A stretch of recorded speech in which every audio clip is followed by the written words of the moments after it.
WWE are concerned about a very bitter Ronda Rousey, the real reason Jeff Hardy turned down the Hall of Fame, and a major surprise return is teased for the Elimination Chamber. It's all in the wrestling news right now. She doesn't give a hoot about your reputation. Ronda Rousey in the news today. Turns out WWE had a little chat with her. Yes, according to Dave Meltzer on Wrestling Observer Radio, WWE spoke to Ronda Rousey about her promo on last week's Raw, because obviously now she's returned, she's going to be feuding with, we think, Charlotte Flair or Becky Lynch, but probably it's looking Charlotte like Charlotte Flair. The Charlotte. So she'd be the babyface, the de facto babyface, but she hasn't been behaving, WWE feel, like a babyface in her promos. Well, I listened to that promo again before we came down here this morning, and it, like, there's little like facial expressions that kind of give away her true intent. She hates the people. Ooh, she hates us, Tom. Do you know what? I get it. I understand. Fully aware. You go, Ronda, but it doesn't apparently. According to WWE, it doesn't fulfill the role they want it to fulfill. You know, it's not in line with what they want. She was encouraged by WWE, according to Dave Meltzer, to let go of the treatment that she had last time. Yes.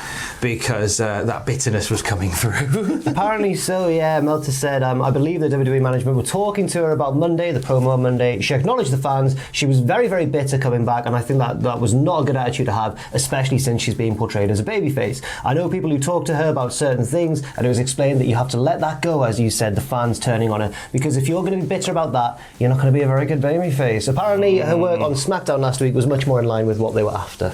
A little advice for Ronda Rousey from Elsa: let it go. Because the cold never bothered me anyway. Raw next week. Actually, Raw this week. I thought it was fine. I haven't seen all of Raw yet, but the impression I got was that it was. It's a bit filler. It's a bit filler, not much killer. Okay. But there was some fun bits there. But this week set up some stuff for next week. We had Damien Priest being defeated by AJ Styles. Yes, of course. Because non-title match. That's how you set up a feud. That's the only way these days. It's the only way, as we said on the podcast. It's the only way to set up a feud, by defeating the champion. And Damien Priest looked very cross about that. I could possibly see AJ Styles winning the belt from Damien Priest. I wouldn't bet on it, but I wouldn't be too shocked if AJ won that, because they seem to be quite hot on AJ Styles at the moment. They really, he's becoming like the workhorse wrestler. I feel like they're setting him up as like this great, like he is a great wrestler. Of course. That kind of almost like they've just had this light bulb moment and go, what if we just make AJ Styles a really great wrestler on Raw? Yeah, why don't we just do that? Ooh, wow, that's amazing. I think it's interesting because it's two wrestlers, in fact, that WWE have seemed at least a little bit interested in pushing recently. Although I was surprised that Damien Priest was the one who looked like a fool when Omos eliminated him from the Rumble when they all teamed up, and Priest was the first one to charge him, and that was a bit strange. But he is still the US champion, and they will have a championship rematch next week. Priest could get himself DQ'd, of course, because he's got that dark side to him as well. Oh, they've done that a few times, haven't they? Where like there's that edginess to him, and it looks like AJ's going to beat him, and he might just get a chair, wallops him for it. That'll be next week, as well as an appearance by Brock Lesnar ahead of the Elimination Chamber and an RK Broga party. because the tag team championships are essentially frat house belts. Yes, I think is what we're getting. We had a quiz last night on Raw. Yes, we had scooter races. Yes, I believe after Elimination Chamber, once they're back on American soil, they can just chug big kegs. Yeah. I honestly feel like the wrestlers involved are making this better than it should be. They're really giving it their all, especially Chad Gable, and it's sort of saving the segments a little bit, I think. I know that the segments can be a bit hokey, but I just like that Chad has featured role. Yeah, absolutely. On Raw, which is really nice to see. Speaking of the Chamber, a major surprise possibly teased for it. Yes, absolutely. So on Twitter, WWE have announced their women's chamber match for next weekend's Elimination Chamber event, and all but one of the participants were announced. That was Bianca Belair, Liv Morgan, Doudrop, Nikki ASH, and Rhea Ripley. Now the final spot hasn't been announced, as I mentioned, but the tweet was responded to by Bayley. Now when I read these notes, it said Bayley responded to the tweet with a leg emoji, so I went on Twitter thinking that'll be a typo, or there'll be something more clear about. Maybe it'll be like a pair of legs running or something, like she's ready or she wants. No, it's just a leg. Just the one leg emoji. But I imagine that means that she's ready. Is it similar to the arm? Like, I'm ready for this? Because it was a leg what were injured, wasn't it? Oh, that makes sense. That's why. Yes. What would you have read into that otherwise? I don't know. Like, I am legging it towards Saudi Arabia. Yeah, on foot she's going all the way. The footsie index is down. Now, I'm a big fan of Bayley, but I don't like when wrestlers do this, Tom, because I think it's a lose-lose scenario when they do this, right? One, scenario A. And I'm a huge fan of Becky Lynch, obviously, but she's one of the worst for this as well. Scenario A, Bayley is going to come back. Well, that diminishes the surprise a little bit. Scenario B, whoever's announced, if it isn't Bayley, is going to be a little bit of a letdown because people are going to be like, it could have been Bayley. She teased it online. And I'm not personally a fan of when wrestlers do this, but I do understand that it can probably be maddeningly boring rehabbing an injury and you want to keep the fans interested in you. So I do understand it from that angle. Do you remember back in, I think it was 2019, like, Bayley just became synonymous with doing this. Yeah. It became like, it almost became meme worthy, where like every time somebody came back, Bayley would be like, "I'd love a match," like the good guy Bayley. Yeah. I'd love a match with you. Yeah. Let's make this happen. And you're right, it kind of unnecessarily teases. It's almost like now the Bayley return would almost be the moment that she doesn't tease. Yes.